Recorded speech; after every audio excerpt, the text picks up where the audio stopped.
Ordinance जो सदर मुमलिकत जो कि सुप्रीम कमांडर हैं आर्म्ड फोर्सेस के और इस मुल्क के सदर हैं और एक ऐसी शख्सियत हैं जिनकी मरहून मिन्नत आज यहाँ सब बैठे हुए हैं हुकूमत में, और जो भी स्टेबिलिटी ये इस वक्त एंजॉय कर रहे हैं ये सदर आसिफ ज़रदारी की वजह से है। लेकिन मुझे समझ नहीं आता कि इनको कौन ये मशवरे देता है कि सदर आसिफ ज़रदारी को भी धोखा दिया गया और उनके साथ भी बारीक वारदात डाल दी गई। अगर सदर आसिफ अली ज़रदारी या कोई भी सदर इस मुमलिकत का उसके नाम से ऑर्डिनेंस जो है प्रोमलगेट किया जाए और उसको ख़बर ही ना हो कानो कान, तो फिर आप देख लीजिए कि आईनी इदारों की क्या हैसियत रह जाती है। हमें ये कहा ज़रूर गया है कि ये गलती से हो गया, लेकिन अगर ऐसी गलतियाँ और दो चार होती रहीं तो खुदा न खास्ता कोई ऐसी गलती ना हो जाए जो हम सब के गले पड़ जाए। ऐसी गलतियाँ अगर कोई हुकूमत कर रही है, जिसने की है, सबसे पहले उसको फारिग होना चाहिए। दूसरी बात ये है, हमने जाली डिग्रियाँ सुनी हैं, जाली अदवायात का सुनते हैं, जाली मैंडेट सुनते हैं, लेकिन जाली ऑर्डिनेंस पहली दफ़ा से। तो जालियात की दुनिया में ये एक बड़ी नई इजाद है और इसका जो क्रेडिट है वो हम इस हुकूमत को ज़रूर देते हैं, और हम ये कहते हैं कि आइंदा के लिए इस फैक्ट्री को बंद किया जाए। और पाकिस्तान पीपल्स पार्टी ने इस वक्त तक तो यही मशवरा दे सकती है कि होश के नाखून लें, और हुकूमत ने रात गए इसको वापस लिया है, लेकिन हमारा ख्याल है कि ऐसी गलतियां जो हैं वो पाकिस्तान अफोर्ड नहीं कर सकता। लिहाजा इस किस्म की गलतियों से जो है मुल्क को और इस कोalition को नुकसान पहुंचने का ख़तरा है।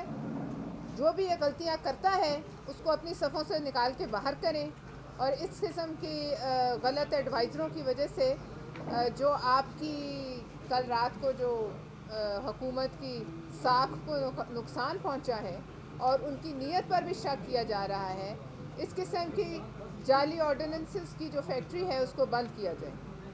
दूसरी बात, सिंध के हवाले से हमने खैबर पख्तूनख्वा के वज़ीर आला को सिंध में खुशामदीद कहा। सिंध हुकूमत ने उनके गले में अजरक डाली, उनके सर पे सिंधी टोपी पहनाई, क्योंकि एक सिंधियों के सर का ताज है, लेकिन उसके बावजूद वो लोग खुश नहीं। इधर सिर्फ मैं आपको एक क्लैरिफिकेशन देना चाहती हूँ ताकि लोगों को इस दिन में जो थोड़ी बहुत कन्फ्यूजन है ख़त्म हो के सड़क के ऊपर वो जलसा करना चाह रहे थे। बाग-ए-जिन्ना एक बहुत बड़ा वेन्यू है, उसको भरना शायद मुमकिन नहीं हो रहा था, और उसके लिए 12 दिन पहले CTD ने हुकूमत सिंध को दहशत गर्दी की मुमकिन कार्रवाइयों से आगाह किया हुआ था। SSU का एक पूरा जो स्क्वाड है वो इनके साथ चलता रहा, और जिस सड़क पे कहते हैं हम 7 घंटे वहाँ फंसे रहे, उस सड़क पे अक्सर एक आध ट्रॉला भी फंस जाए तो वो सड़क पे ट्रैफिक जैम हो जाती है। लिहाजा हमने तो एक रिवायात को जो है वो मलहूज़ खातिर रखा और एक अच्छा जेस्चर दिया, लेकिन उसके बदले में जैसे कि चौधरी साहब ने कहा, वहाँ खड़े होकर अगर आप हमारी लीडरान की पगड़ियों पे हाथ डालेंगे तो अब इतने गए गुजरे हम भी नहीं हैं। बहुत शुक्रिया।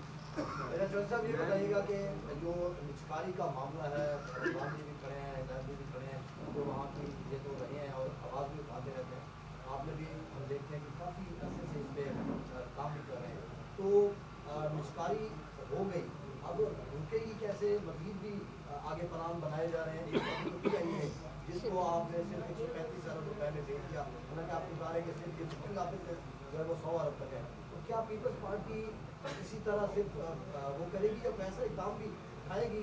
कहते हैं ना कि आपने गर्दन पे उनके रखना है तो वो बिल्कुल इकदाम करेंगे, तो पीपल्स पार्टी देखिए इकदाम उठाने जा रही है या भी सिर्फ आप प्रेस कॉन्फ्रेंसेस और नहीं, ऐसा नहीं है। लेकिन इस पर चेयरमैन बिलावल भुट्टो ने कोई बात नहीं, कोई पोजीशन नहीं ली। क्या पीपल्स पार्टी ने सिर्फ आपको कहा हुआ है कि आपने खुद को कॉम्प्रोमाइज कर सकते? देखिए, जो पहली बात है, आपका जो सवाल है, ये एक हमने एक्सपोज किया, उन्होंने तो मुबारकबादें दी एक दूसरे को, और मैंने उस वक्त भी कहा कि ये तो ऐसी डील है कि मैं किसी को एक मकान बेचूं 1 करोड़ 35 लाख में और 10 लाख मैं ले लूं उससे, और बाकी कहूं कि आप इस मकान के ऊपर रिपेयर करा के आप खुद ही रख लें। اور मुबारकबादें लूँ और दूँ कि मैंने बड़ी अच्छी डील कर ली। ये किया इन्होंने, और इस पे हमने एक्सपोज कर दिया पूरे मुल्क के अंदर। जहाँ तक ये है कि हम स्टेप वाइज करेंगे, अभी हवाले नहीं हुई उनकी, ये मार्च तक होनी है। इन्होंने बिड दी थी, इनकी बिड टेक्निकल ग्राउंड पे आउट कर दी गई, और उसके बाद ये कोर्ट में गए हैं, कोर्ट ने इनके खिलाफ फैसला दिया। क्यों आप ऐसा कर रहे हैं? अगर आप सामने बैठते, इनकी तो शायद अब भी ये चैलेंज कर रहे हैं, हर फोरम पे चैलेंज कर रहे हैं। और हमने भी पहले प्रेस कॉन्फ्रेंसेस की, फिर एहतजाज